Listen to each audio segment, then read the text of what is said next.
Hello everyone, my name is Alina Torres and this is my presentation on net neutrality.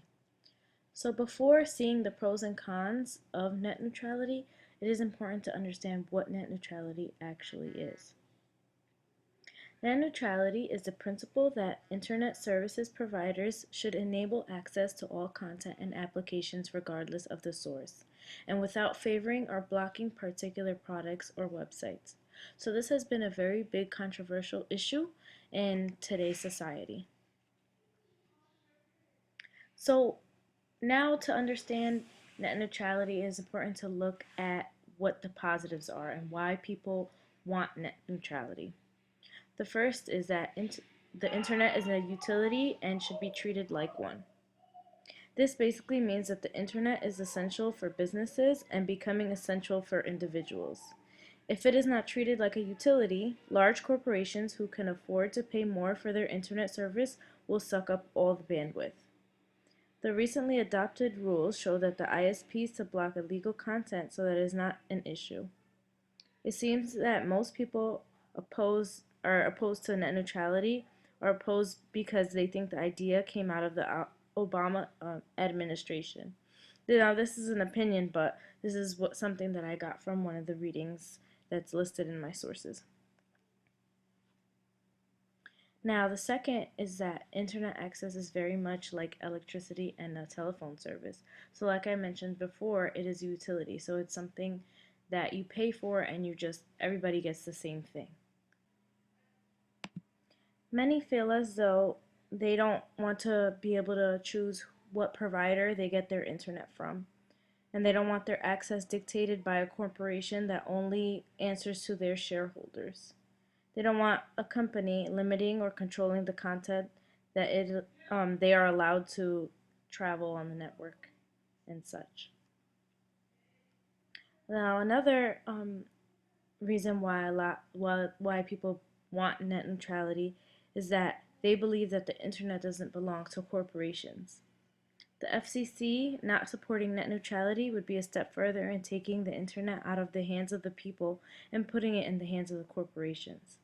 Net neutrality protects individuals and small businesses from giant ISPs to content providers. Another reason why people are in favor of net neutrality is that it ends data price gouging. So this means that the fact that your access to the internet is throttled prohibits growth of emerging technology, but also costs us a lot of money. Next, net neutrality keeps internet speeds equal. Net neutrality is a good thing because it prevents big internet companies from controlling the speed at which different websites load. Without net neutrality, they are able to speed up some sites and slow down others to the point where they become nearly unstable. This kind of control should not even belong on the internet, according to the opinions of those who are in favor of net neutrality. Now, lastly, net neutrality prevents biasing in the internet. Net neutrality means a company can't speed up and slow down connections, as I mentioned before, and without net neutrality, you might face a really long time waiting into certain sites. So this helps prevent bias because you get the same internet speed throughout. Now, on the contrary, many people are not in favor of net neutrality. So why not net neutrality? Now, in some of the articles that I found, many people feel that net neutrality actually hurts everybody. They believe that net neutrality is not a good thing because it prevents people from doing legitimate things on the internet.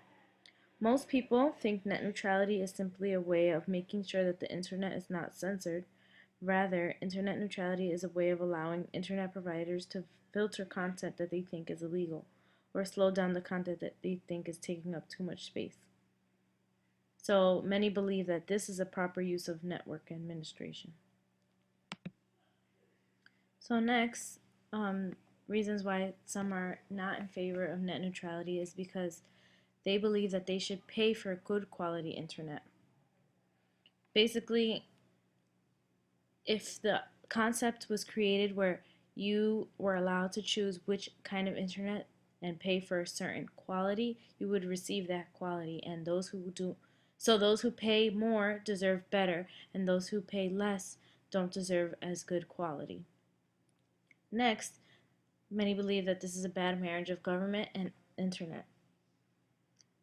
Basically, this means that attorneys and politicians do not really have an idea of how engineers make the information on the internet and process and how anything on the internet is processed.